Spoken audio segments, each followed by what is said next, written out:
All right, everybody, welcome back. We got one more safety video, and then we're going to be doing other things for the rest of the day. But we got to get through these free safety candidates. Kenny Logan Jr., first guy up here today, Kansas. Couldn't find his age. A little bit undersized, but he's got good weight. So he's built sturdy. He's got a nice frame. He's just 5'10", 31 and 3/4 inch arms, 9 and 3/8 inch hands. He didn't go at the combine. He didn't have a go at the combine, so I could only find his 40 time on Mock Draft Buzz, and it was 4.6, which is not very good. But I don't even know if that's official or not, so I'm taking it with a grain of salt. But at the same time, you can kind of use that number to confirm or dispute what you're seeing on the tape. Um, PFF has him in the seventh. The database has him in the seventh. So probably going to be a guy who's on the fringe of getting drafted. 200 tackles combined over the last 2 years, 9.5 for loss.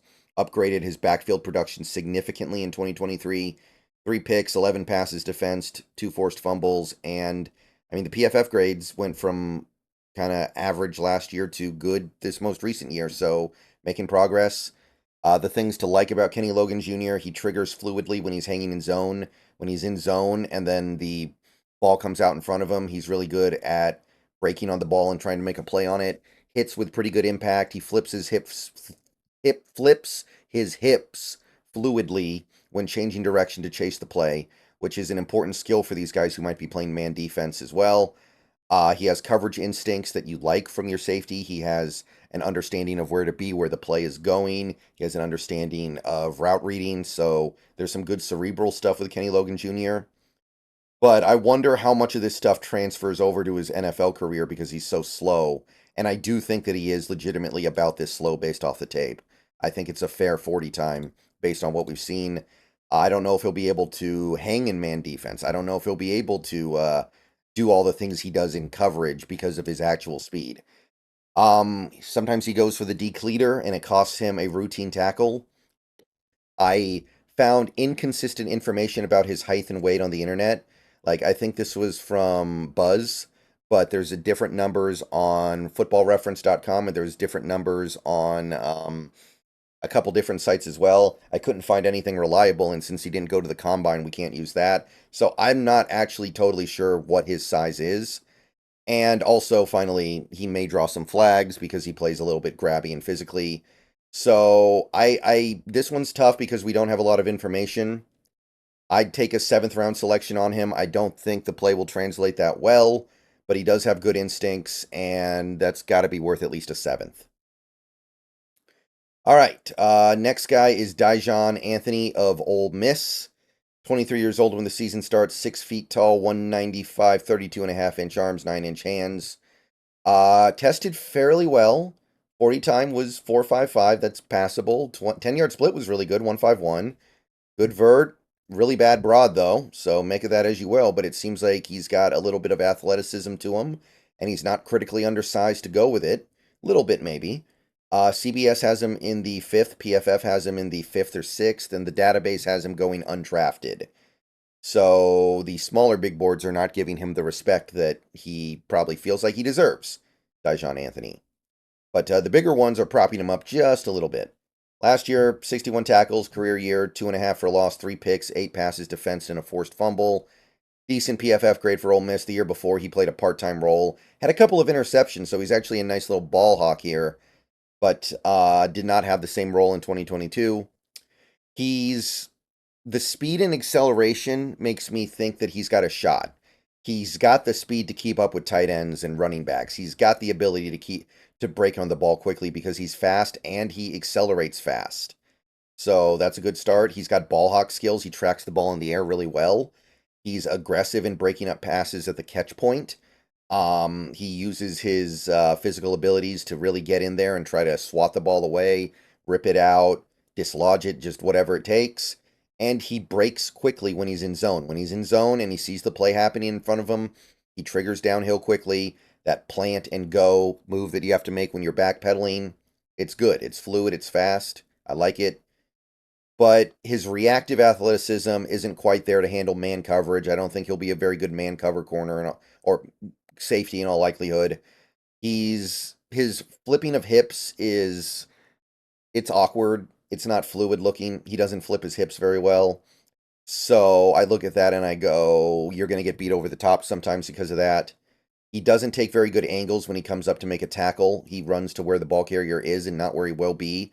And overall, his tackling just needs some work. So I see some positives in both traits in both areas of free safety and strong safety, which I like. But they're the instincts aren't there. And there's some issues here that I think are going to hold us back here. But I'll say sixth round. I like the fact that he brings some strong safety and some free safety skills to the table. But I also have to admit that I look at this and I go, he's got a lot to work on in both areas, so it's hard for me to commit too hard to him. So yeah, Combine was interesting enough for the sixth round or so. Final guy, this is Tyler Owens of Texas Tech. He's the one you've been waiting for. Interesting prospect, very interesting, maybe a little too interesting. Couldn't find his age. 6'2", 216 pounds, 33 and 3/8 inch arms, so he's big. He's got a good weight on his frame. He fills out well. He's got long arms. Hands are decent size. He only did his jumps, but it was a 41-inch vertical and a 12-foot 2-inch broad jump. Those are both 95th percentile. Broad is actually 99th. So PFF has him barely getting drafted, as does the database. CBS has him undrafted. And if you're wondering why, it's because his production did not match his abilities in college. At Texas Tech last year, he had 37 tackles, a tackle for loss, 2 passes defensed, and a below average PFF grade. And that was probably the best year of his career. The year before, he didn't play that much. He had a better PFF grade, but his role was much smaller. So he hasn't really done anything with his prodigious physical gifts yet. He's very explosive, obviously. He's got a good amount of size. You watch him on tape, he looks fast in a straight line as well. I know he didn't run the 40 at the combine, but he did look fast on tape. I think you're at least going to get a good special teamer with him because he does bring the skills that you want in a special teamer. He uses his length really well to make plays on the ball. It's just kind of a limited sample size, so we haven't seen it manifest itself statistically, but he knows how to use his long arms to get in there and break up the play. He's aggressive when he comes down in run support as well. Comes in with a lot of heat, so there's no doubt of his desire and want to make plays. So the issues are equally obvious, however. He's got very little collegiate football experience. I think he was a reserve on the Longhorns for a few years before going to Texas Tech. His tackling technique isn't very good. He ducks his head when he tackles. He makes a lot of mental mistakes that lead to coverage busts and long runs that don't need to be happening. His instincts as a safety are not very good. And this is also, if you remember, the guy who says he doesn't believe in outer space.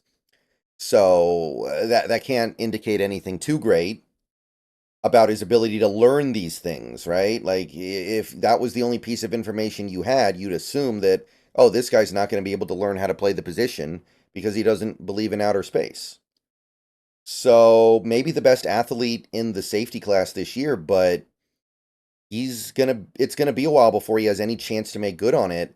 So I'm gonna say sixth round pick, not because the talent isn't there, but I would not bet on this guy figuring it out because it's so much to figure out. Needs to fix his tackling, needs to fix his coverage, needs to fix his zone coverage, his deep coverage, his run support. It all needs to get fixed before he's actually a good player, and it's just a lot to overcome. So I say sixth round, he'll do special team stuff. All right, that's it for these free safeties. We'll do more safety stuff down the line. Let me know what you guys think down below. See you guys later. Go Hawks.